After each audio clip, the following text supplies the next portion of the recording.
హైదరాబాద్ మాసప్ ట్యాంక్లోని కార్యాలయంలో అన్ని రాజకీయ పార్టీల నేతలతో ఎన్నికల కమిషనర్ సమావేశమయ్యారు.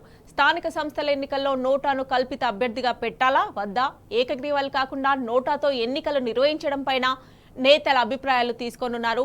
ట్రయల్ ప్రాతిపదికన గ్రామ పంచాయతీ ఎన్నికల్లోనూ నోటాను కూడా ఒక అభ్యర్థిగా పెట్టాలని ఎన్నికల కమిషన్ భావిస్తుండగా ఇప్పటికే ఈ విధానాన్ని పలు రాష్ట్రాలు పాటిస్తున్నాయి.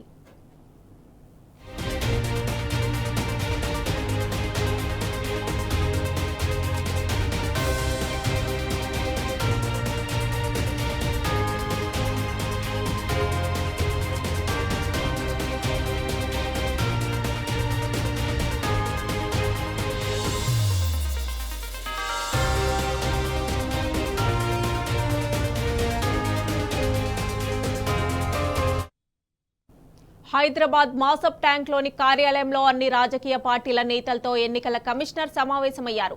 స్థానిక సంస్థల ఎన్నికల్లో నోటాను కల్పిత అభ్యర్థిగా పెట్టాలా వద్దా, ఏకగ్రీవాలు కాకుండా నోటాతో ఎన్నికలు నిర్వహించడంపైన నేతల అభిప్రాయాలు తీసుకోనున్నారు.